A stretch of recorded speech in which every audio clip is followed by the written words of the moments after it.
Got too much sauce for this juice. Got too much sauce for this juice. Got too much sauce for this juice. Got too much pride not to shoot. I want to ask you about this tweet you sent out the other day about J. Cole's album. Yeah. You basically said the KOD album helped you really get through some tough times in your life during that period. Can you explain a little bit about how that album helped you pull you out of that place? Yes, for sure. I never been that shy about talking about like mental health and otherwise in my music. I got post-traumatic stress, like that's a real condition, you know. You soldiers and shit, like so many of my projects got the word war in them, you know, and otherwise, and post-traumatic stress is something that like soldiers, people who've been in war suffer from. And I believe people in the streets suffer from in a large part. Like mental health and shit is stigmatized, like in the black community and, you know, urban, in the hood or whatnot. And I never been shy about it because I understand it. Like, it's people near and dear to me, like got brain trauma and otherwise, like it's been something that I've been close to my whole life. And as I've grown older, be it self-medicating, you know, you're dealing with drugs, dealing with addiction, or whatever it might be. Like I said, I went through a large period of like abuse and syrup and shit like that. And it's like, if I could make somebody want to pick up a cup of syrup, then, you know, maybe I ain't no preacher. I don't feel like it's my job to talk down to nobody, but if it's my truth that like I ain't fucking with this shit, maybe I can make them want to put it down. Or otherwise, cause you know, it might have been fun at times, but like you just go through shit. You know, I caught a bad case last summer, or I mean, you know, it was just like a dark cloud. You know, you're dealing with that shit.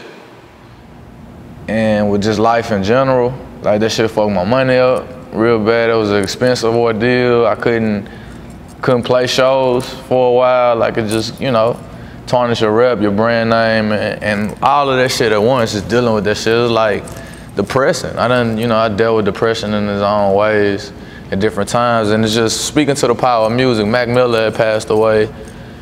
I didn't know him or whatever, but I saw the impact, I saw the effect. Like you really couldn't get online without that was like the topic, as you know, deservedly so, like the impact he had on people. And I saw J. Cole, like anybody that need to talk, anybody dealing with drugs, a drug addiction, I don't want to fuck up the tweet or the quote or whatever. He was like, holler at me, you know, anybody in this industry or whatever. And the same deal, like I don't know J. Cole, but seeing that tweet, like I maybe have gotten on the good side or the better side of some of my battles with some of that shit.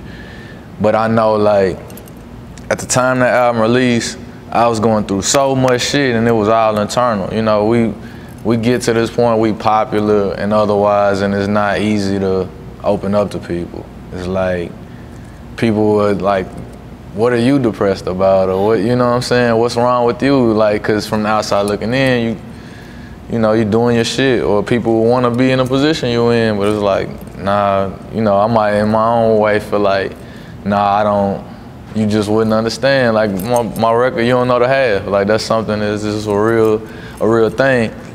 At that time, I wasn't feeling very creative. You know, the project I did before that, it was almost like I don't want to say I forced it like it was whack, but I just was going through the motions. Like it was less inspired. And at the time I heard this project, I just was kind of like, it was either I was gonna melt down or I was gonna break through kind of thing.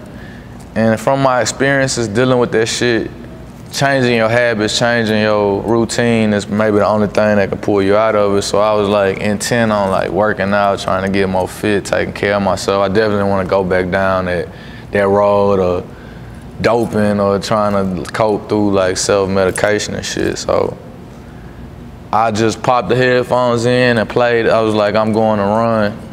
I went around this trail, a couple miles, and I just hit play. And, you know, I just think it was a well put together album, number one, but as I was getting into it and I'm running, I'm like, damn, like he talking about addiction, like largely. And it just really hit home. Like, I done read books on the shit. Like, I really tried to like educate myself, understand. Like, The Power of Habit was a book that helped me a whole lot, understand myself, understand like how we are, how, like, as far as creatures of habit. Otherwise, and I've witnessed it, I've experienced it. Like, so hearing somebody put it in rap form, like that day, whatever number I got to on the album, by the time I finished my 2 miles, like, I made it a point every day after that to get a little further in the album. Like, if I stopped on number 6, I'm like, tomorrow I'm gonna at least get to number 7 on my run a little further. It was almost like a soundtrack to my journey. And when I got to the song where he was talking about his mom, you know what I'm saying? Like, I don't remember it might be called Once an Addict or something like that. It was so incredibly personal, cause I've dealt with shit where like I put shit on my music that I'm like, should I have talked about that? That's somebody else's business or whatever. But hearing it, like, that shit like fucked me up. Like, damn, like he's being as vulnerable as you could possibly be on a record. And I can honestly say like that shit moved me, helped me, you know, and even changing my ways, changing my habits, that was a part of it, or even a big part of it. Like, it gave me something else to add to my little journey and my plight. And even just the music directly, I just thought the shit was hard. Like, there was a few songs on there that I just really fucked with. The Kevin's Heart, maybe was my favorite record, just as far as just speaking from a very conscious level about cheating and shit, about infidelity. Like, I think it's common, you know what I'm saying? He made songs out of this shit, like, not to pat myself on the back, I'm the greatest person in the world, or I got, you know, he talked about taxes.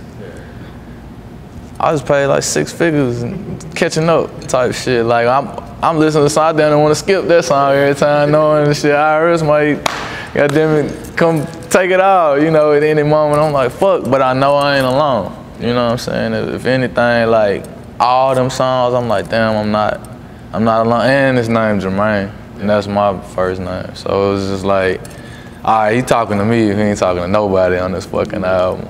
And you know, it was just great work. And even in his tweet, like, I could tell, like, him and Mac Miller obviously had a bond, and that shit was affecting him. I was looking at Currency's response to it, me and Currency tighter, so it's like, I know, like, how like when Lil Snoop passed, the effect, you know, Mac Miller last tweets and shit was to Currency. I'm like, just surreal shit, you know. I know how Bankroll Fresh and Dope B's deaths affected me, even on the fan level, you know what I'm saying? Like, I was fortunate enough to like meet and kind of know Bankroll, but with Dope B, that's all I was listening to at that time when he passed. He was 22. I definitely could have got killed back home at 22. Like, that was my reality at that age. Like, I was running wild, and I don't know, I'm veering off, but like, just the effect that shit had, like, it's trauma, back to the original thing, like, and I just wanted to share that, if not with him, with anybody that might read it, maybe it will cross his path. Like, it was just my truth. Like they say, give people their flowers while they're here.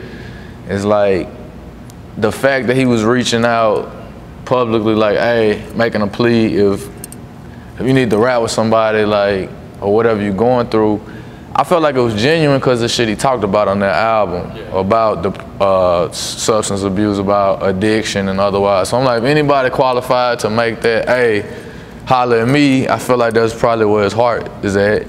And then I was letting him know, like, hey, you helped somebody already, and you might can't save the world, but it might be worth noting that from artist to artist, from Jermaine to Jermaine, like, you helped pull somebody out of that space, and that became part of my mission with that War Myself 2 project. The first at War Myself, I was deranged. I didn't want to rap no more. Like, I was on some other shit. Like, you know, I could have crashed out at any moment at the point of making that, and people fucking loved it. And that helped pull me out of that space, the response to it. But this time I was like, it was a calculated thing. Like, I want to make the music.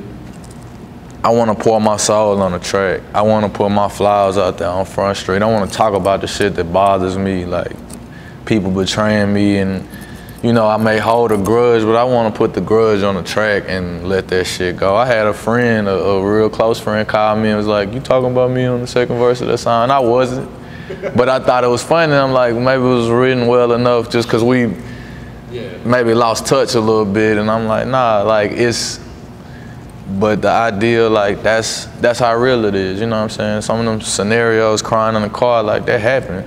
Like I was crying in my car and sitting in my garage, like, and I went upstairs and wrote and recorded that song. So, and I tapped in and borrowed from things that had really happened and put them on the track, you know, and it was J. Cole talking about growing up, seeing his mom, like, I don't want to go home. I'm trying to find anything to do to not go home because I don't want to deal with this shit. I'm like, damn, like, that might not have been my experience, but like, or with my mom, but I seen it, you know what I'm saying? I could like really like visualize that shit. So I borrow from that energy to do my own shit. And a lot of people, like that maybe is the most liked tweet I've ever, thing I posted on Twitter ever. And also you've gotten a lot of responses of people telling you this. Man, your project did the same thing for me, and I'm like, damn. How does that make you feel to hear that, to hear those type of testimonies? Knowing what it could do to someone just because you've got the same experience, you know? It feels, I feel like vindicated. I feel justified in my, like within my art, because us artists, we can lose ourselves in this shit. And it reminded me that I haven't, or like what I was sharing with him, like I'm like people holding up the mirror like, nah nigga, this you, this what you did for me. I'm like, all right, I gotta keep it going, I gotta keep it true. Cause that's what I took from it. I've been hip to his music, I've been listening to his music. I jacked one of his beats about 8-9 years ago. Like I've been in tune with it. I saw him perform on Jay-Z tour in like 09, when he was on Blueprint 3. That was my favorite verse on the whole album type shit. I thought he like outdid Jay-Z on that track type shit. So he, you know, he been had my approval as far as of his work, but I just felt like that album was just real. It was just real, and it was a breath of fresh air because everything's so cosmetic in the rap world, and that shit was like soulful. That shit was some, like, yeah, and he can rap. You know, he can really rap. So it wasn't just like the blues, or it was like structural. He a producer too, like just somebody really honing in on their craft and being themselves, and like that's what I feel like I bring to the title too, is like a attention to detail and a real true element, a real like, for better, like you don't gotta like this shit, but I'm the best there ever will be at being me, you know, so. It's like, it's great to know that people appreciate what you really like when you pour into your shit like this. I got too much sauce for this juice. Got too much pride not to shoot. My clientele through the roof, but I can't get caught with this tool. But I be damned if I get caught without it. Yo, bro, one of these calls I'm dodging. I don't really wanna talk about it. I don't like how my neighbor